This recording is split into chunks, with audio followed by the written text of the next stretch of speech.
Hey guys, me again with another YouTube video, and this camera's probably not going to do this artwork justice or anything, especially in this like lighting or something like that. But so this is more concept art for a new weapon that I built or might build.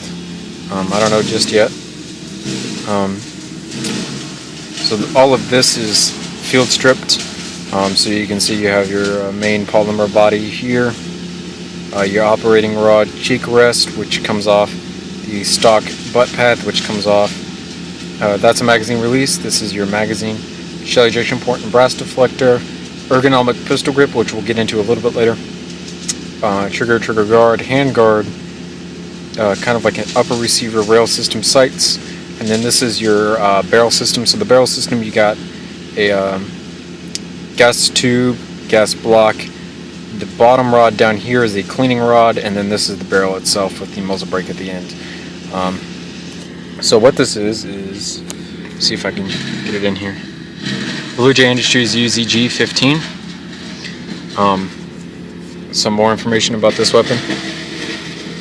It is a 22 Magnum survival rifle in full auto. It has an RPM of 1,000 rounds. Firing modes are safety, single, and full auto, of course. The magazine size on this is 100 rounds of 22 Magnum, and it's got a few unique features on it. So we're going to go over the kind of like the unique features that make this what it is. So the butt pad comes off. There's nothing really unique about that. Most bullpups do. Kind of what's really unique is that this weapon is fully ambidextrous, aside from which side the casing ejects from, because this one is set up to extract from the right. There was a cutout on the other side, so if you want to extract it on the left, if you're shooting from left-handed, but it's not like automatic, so it's almost fully ambidextrous. The magazine release for this magazine is here. Like I said, this magazine has 100 rounds of 22. This is kind of like laid sideways. This right here is the bullet up top. This kind of up and down with like the little fins up top of the bullet. Can't really see it. This camera's not doing this photo well or justice at all. This little square right here that you see is like glass so that you can see your magazine.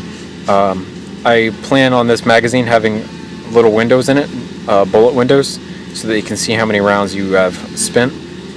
Brass deflector obviously deflects the brass from coming back and hitting you, things like that. Shell ejection port does what it does. This curves up into your ergonomic pistol grip, which we're going to talk about after this cheek rest.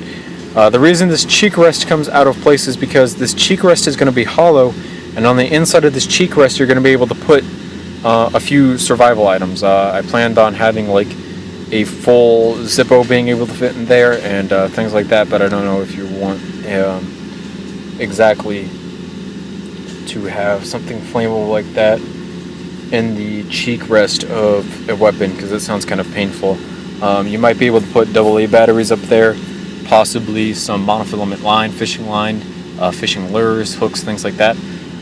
But that is just a hollow place where you can put something. Trigger does what the trigger does. It's linked back over to here to your fire control. The handguard is also going to be hollow, which is why it comes off. So in case you want to put something in there, you can also put it in there. Matches, maybe. Well, matches get hot enough that they explode from the barrel and stuff. So maybe anything flammable at all is probably not a good idea to put in there. But how about like a small knife, like a multi-tool or something? Maybe you can put that in your handguard. Basically, I'm giving people an option of being able to put stuff in the cheek rest and the handguard that they might need in a survival situation. So,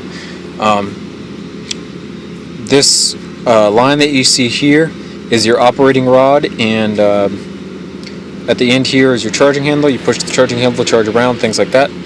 I didn't draw it on here for some reason, but there is no safety right here. There should be, and there isn't, so I apologize for that.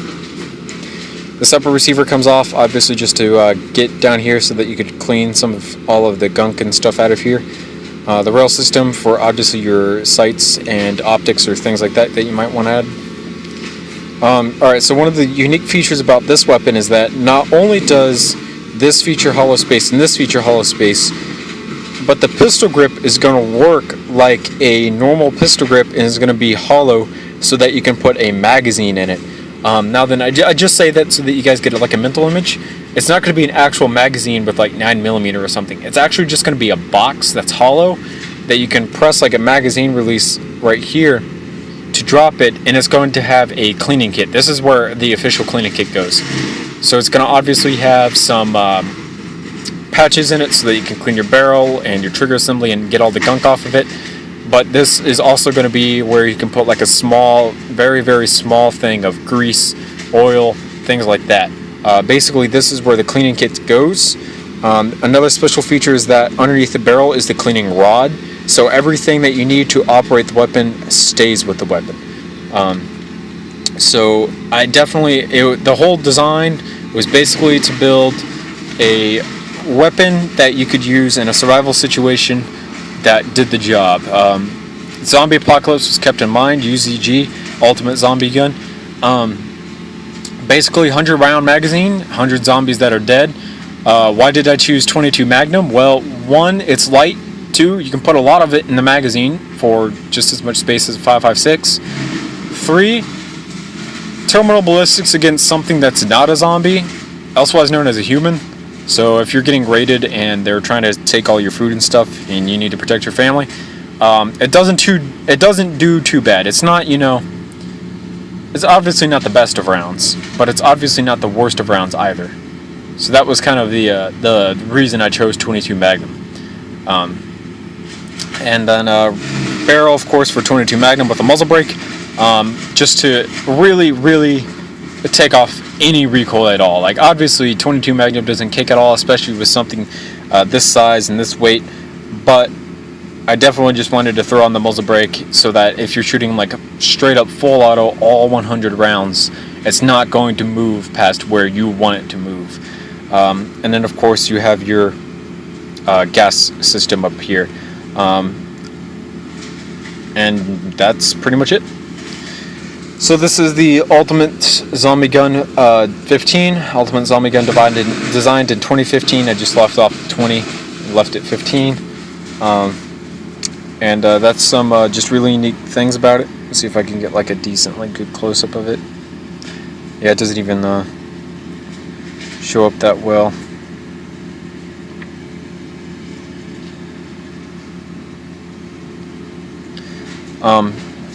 But yeah, I might make this, I might not, I don't know just yet. Maybe you guys want to build it, go for it. I don't mind as long as you give me credit for the design. Other than that, that's pretty much it. So I'll see you guys later. Thanks so much for watching. Have a nice day.